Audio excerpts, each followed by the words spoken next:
I preach against it. He preaches against divorce. Yeah. Well, a lot of churches preach against it, but they don't do anything against it. Like literally, like if you look, like I don't know if you ever heard this, but most pastors will say, well, you can tell where your heart is based on how you spend your money. It's just a like a indicator, and but if you ask if you point that back at the church and say, okay, well, do you spend more money on your grass every month? We spend more money on our bus ministry.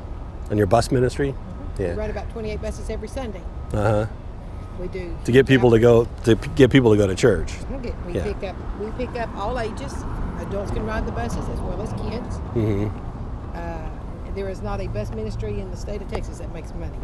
It is a money cost endeavor, but you got to entice them to come. Well, that's a good thing. I'm not saying that's a bad thing. We have a lot of outreach programs that we do for the community. Back in July, they did free car washes and oil changes. People in the community. You came in, got your car washed, we gave you a voucher. Yeah. Invited you back to church. Yeah. And that's all good things. A lot of churches do a lot of good things, right? But they don't really oppose abortion. Like they're not standing. We had the organization of churches that came out, and we held our sign on that Sunday that it was, the anti-abortion Sunday. Yeah. I stood out there for 2 hours. Yeah. Matter of fact, I want to say it was the first Sunday of October. Right. Sanctity of Life Sunday or whatever it is. Yeah. So one day a year, the church will stand up and oppose abortion. Right. And well, I'm a firm believer. I mean, other than the preachers doing it would choose their congregation they should talk to about voting, because as long as there are laws in the books that allow it, there is nothing anybody else can do. We're not going to convince everybody in this world not to get abortion. We're not going to convince them not to drink, not to smoke, not to do drugs, not to steal. Right. We all know it's wrong, or most of us know it's wrong. Right. I'm a firm believer, obviously, in that line of work.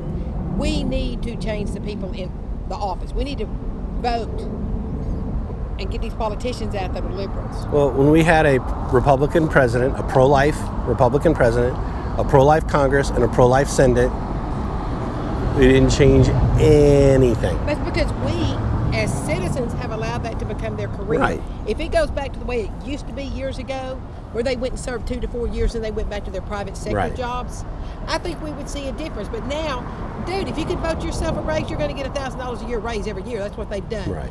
That's how they make their millions. They vote their raises. Right. They have their special interests because it's all about them. Right. So and the church bottom line is we've got to change down here. Right. To change up here. The pastors, like we have a lot of churches. Like if you I don't know if you looked on here, but like this is a typical, like there'll be a child sacrifice center. It's child sacrifice, right? It's like biblical child sacrifice. So like people want their grains to grow, so they would sacrifice their child. Well, here we want our daughter's education to go further, so we sacrifice the child. Or we only want 4 kids. We didn't want 4. We only wanted like 3, but now we got 4.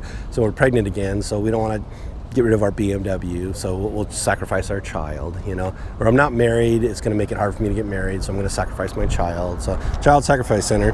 So that's what we got here. And then we have nothing but churches, biblical churches, all over the place. And you go there while they're killing their children, who do you find praying? Catholics. Protestants aren't out there, They're not trying to talk these women that God loves them and Jesus already sacrificed himself, so you don't have to sacrifice your child. They're not trying to call them back. They're not saying, hey, we'll adopt your child. These churches aren't doing that. Your church isn't doing that. Oh, no. But they do spend a lot of money on keeping their lawns green. Well, like I said, stand out here and do it. Like I said, no harm, no foul. Most of the people here are going out to become pastors or missionaries. Apathetic pastors that will have churches that won't do anything to oppose abortion. Think about it. If a pastor preaching something that the congregation doesn't want to hear, what's going to happen? He's going to be voted out of office. Right. He's not going to have a job. And people don't want to hear about abortion from the pulpit. They don't. And I would say just like orphans. On it, but they don't. You're right. They don't. They don't want to hear about it because they love their abortion. They love their child sacrifice. They love it. They want to keep a job too. It's like the coaches of the football teams. Yeah. They, who are you going to serve, man or God? Jerry Jones will let every felon come do for him if they can play football and win. He don't care what they've done. Right. We have no moral clause anymore in society. Right. It's all about me. Well, pastors, that's their job. Yeah. Right. You know, the ones on the street corner that don't owe anybody anything, they'll preach the hard stuff. Right. But if they've got a congregation and that's their job, they got a family to support. If they have a 501c3, they have to follow the laws. They're a corporation. And what I said, we've got to, not so much the pastors, because that's their job too. Hopefully they are a true believer in the word. And Churches in Dallas, Yeah. all right, are more like clubs. All right, they're not about true religion. They may have great bus programs. They may have good picnics and barbecues.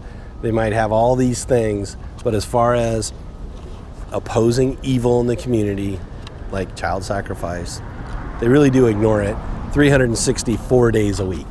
One day they bring it up, you know, so. Well, I mean, we preach on it occasionally, but it ain't the old-timey religion where they really Right. stomping on toes. Yeah, I hear you. It was nice talking to you. All righty. So,